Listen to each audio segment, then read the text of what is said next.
My childhood এবং আরেকটা গ্রন্থের নাম আছে মাই ইউনিভার্সিটি। একটা গ্রন্থের নাম মাই চাইল্ডহুড আর একটা গ্রন্থের নাম মাই ইউনিভার্সিটি। এই যে দুটো গ্রন্থ, এই দুটো গ্রন্থের রচয়িতাকে ম্যাক্সিম গোর্কি। ঠিক আছে, এটা এনসিইআরটির বই থেকে কিন্তু নেওয়া, ক্লাস 10 এর বই থেকে।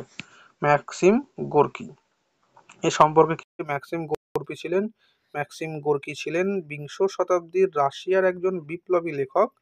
তার রচিত এই গ্রন্থগুলি থেকে গরিব মানুষদের জীবন সংগ্রামের কাহিনী কিন্তু জানা যায়। চলে আসি। ওকে, শিল্প বিপ্লব প্রথম শুরু হয়েছিল কোন শিল্পে? দেশ কিন্তু বলেনি, কোন শিল্পে, তাহলে সেটা হবে বস্ত্র শিল্পের ক্ষেত্রে। এনসিইআরটি ক্লাস 10 থেকে কিন্তু নেওয়া। শিল্প বিপ্লব প্রথম শুরু হয়েছিল কোথায়? বস্ত্র শিল্পে। নেক্সট, ইউরোপীয় সভ্যতার দোলনা কাকে বলা হয়? এটা হচ্ছে গ্রিসকে বলা হয়। এনসিইআরটির কোশ্চেন কিন্তু আমরা এখন আলোচনা করছি।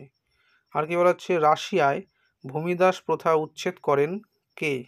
রাশিয়ায় ভূমিদাস প্রথা উচ্ছেদ করেন প্রথম আলেকজান্ডার।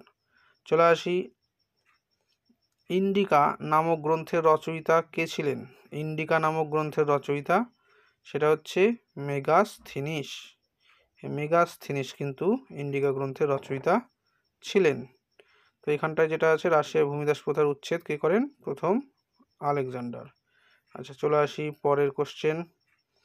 আচ্ছা, ওকে, অ্যান্টি সার্কুলার সোসাইটি কে প্রতিষ্ঠা করেন?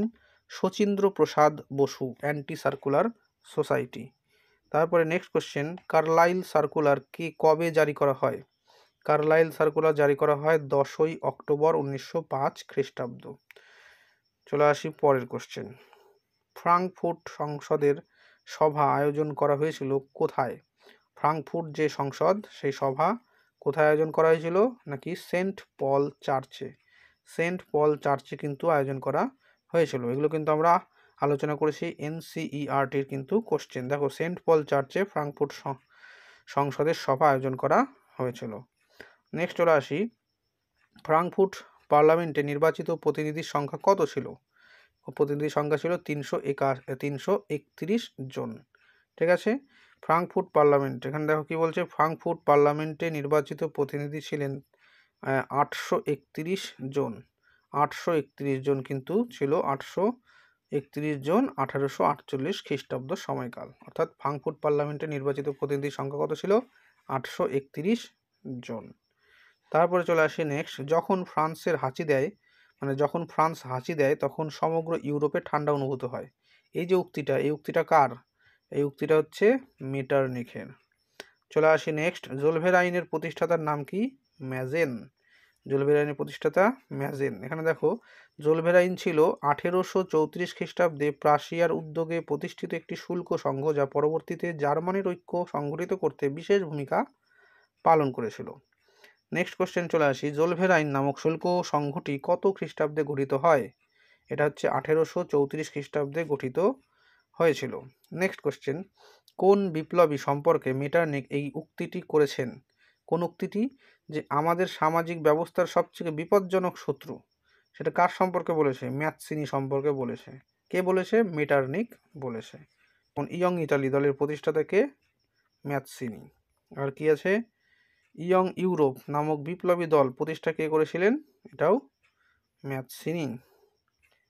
চলে আসি next question, federation of Indian chamber of commerce and industries, ঠিক আছে, এটা কত খ্রিস্টাব্দে গঠিত হয়? 1927 খ্রিস্টাব্দে। সংগঠনের সদস্য ছিলেন পুরুষোত্তম দাস, ঠাকুর দাস এবং GD Birla. Indian industrial and commercial Congress কবে গঠিত হয়? 1920 খ্রিস্টাব্দ। তারপরে আছি, বাগিচা শ্রমিকদের জন্য কত খ্রিস্টাব্দে ইনল্যান্ড ইমিগ্রেশন অ্যাক্ট পাস হয়? 1859 খ্রিস্টাব্দ। নেক্সট হচ্ছে, ইকোলজিক্যাল ইম্পেরিয়ালিজম গ্রন্থের রচয়িতা কে? Alfred Crosby. নেক্সট হচ্ছে, এলডোরাডো নামক সোনার কাল্পনিক শহরটি কোন পৌরাণিক কাহিনীর অন্তর্গত? এটা হচ্ছে আমেরিকার পৌরাণিক কাহিনীর অন্তর্গত। নেক্সট হচ্ছে, বুক অফ মার্ভেলস গ্রন্থের রচয়িতা কে? Marco polo.